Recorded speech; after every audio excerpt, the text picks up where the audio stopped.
Hey there folks, the number one Rock Marciano and the Alchemist fan from the Infinite Jukebox here with another quick album review, and today I wanted to talk about the new Rock Marciano and the Alchemist record, The Skeleton Key. In 2022, Rock Marciano and the Alchemist collaborated for the full-length project, The Elephant Man's Bones, one of the most beloved and critically acclaimed projects that either have been involved with, and that's certainly saying something considering both the Alchemist and Marciano have been involved in some of the most critically beloved rap albums of the last 10, 15, or so years, and both have been massively influential in their own respective ways. The Alchemist really carving out his own niche as this very dark and abstract, at times minimalist producer, with Marciano really bringing in some of the most verbose and lyrically creative form of gangster rap that has really been developed in general throughout the 21st century up to this point. So it comes as no surprise that a follow-up to The Elephant Man's Bones was going to be a highly anticipated record, and as hotly anticipated as this album was in terms of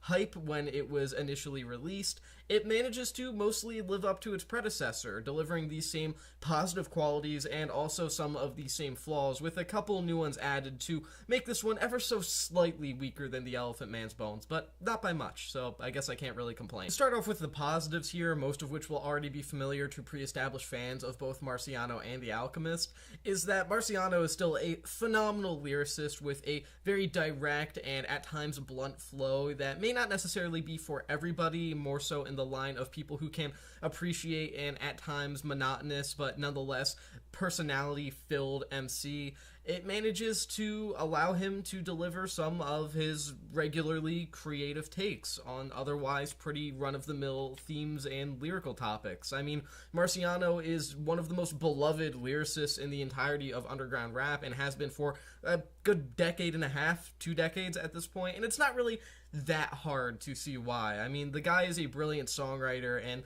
that really is showcased here with his extremely massive and wide dictionary, creating some of the most vivid and at times lyrically abstract imagery for the most basic and run-of-the-mill stuff that you would really expect from a record like this. It's hugely impressive. I mean, I think a great example of that is the track Knock It Off, for example, where instead of just going with basic ways of saying, hey, I'm better than the rest of you, and like, I'm gonna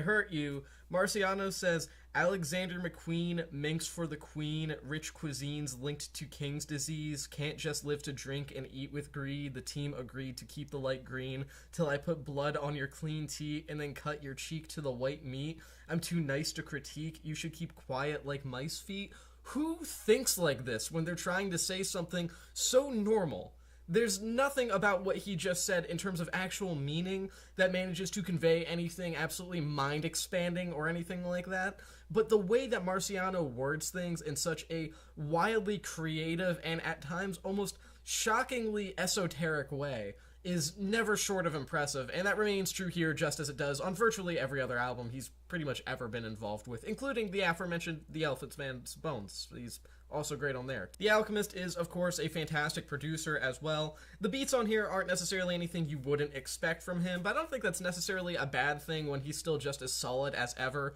A lot of these abstract and sort of semi-jazzy beats that take a lot of cues from the more minimalistic side of underground and gritty rap production, something that The Alchemist has, again, been a massive part of for many a year at this point, definitely one of the most influential figures in hip-hop production in the modern day, and I can't really complain here. I mean, there are a couple of moments where he gets maybe a little more trippy with things. I think Cryotherapy is a great example of that, but for the most part, this is the stuff that you would expect from The Alchemist, and that's not a bad thing whatsoever. It allows the album to kind of create a sort of neo-noir vibe while also maintaining a degree of weight to it, not really allowing the record to lose any of its heftiness in terms of the sort of intentional minimalistic nature of some of the songs here. I think overall he does a really solid job, and it's equal to about anything else that you would expect from him at this point in his career. Now, the primary criticisms I could bring up about the Skeleton Key would be the same criticisms I can pretty frequently bring up about any Rock Marciano or even Alchemist project, which is that a lot of this record, it kind of feels one note, at least a little too one note for its own good. It doesn't really have a ton of variety stylistically speaking, not that I really expect that from either at this point. But the only really unique qualm that I have with this record in comparison to the previous collaboration that the two brought us a couple years back now is the fact that this is just way too short. This doesn't even crack 30 minutes. It doesn't even crack 27 minutes. It is 26 minutes. And that is just nowhere near enough to make this record feel effective. I mean, sure, it's a reasonably memorable album, but as someone who loves listening to albums from front to back in any situation, there's just not a lot of meat on the bone to this record. I mean, sure, what's here is good, but it could have been great if there were just more ideas being presented that allowed this album to develop in a way that made it feel like more of a full-length project. As it stands, this is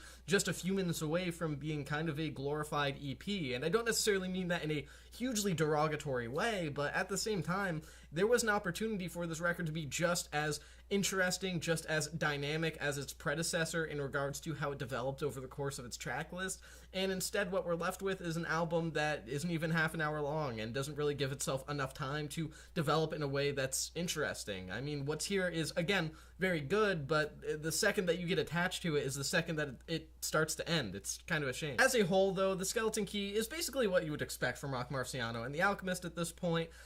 I can't really say much about it beyond that. I mean, if you go into this expecting some great artistic leap forward for one or both of the artists involved here, then you won't get it. If you go into this record expecting a ton of features, you won't get that either. But if you are familiar with either of their back catalogs, then you will know what to expect going into this. And if you are not, as long as you go into this with an open mind and are okay with the brevity of it, as well as the fact that it is solely Marciano across the entire track list alongside The Alchemist, then you're probably in for a pretty good time, as long as you're okay with this darker and grittier style of sort of noir boom bap rap that kind of takes away some of the more lush qualities of that genre, kind of taking things in a more minimalistic and abstract direction. If that's something you're into, then I would highly recommend checking this record out. And I think it's a shame that so far it hasn't gotten the same accolades as the Elephant Man's Bones did just a couple of years ago. I'm going to give this record 3.5 stars out of 5. And with that being said, that's the end of this quick album review. Thank you for watching The Infinite Jukebox, and I'll see you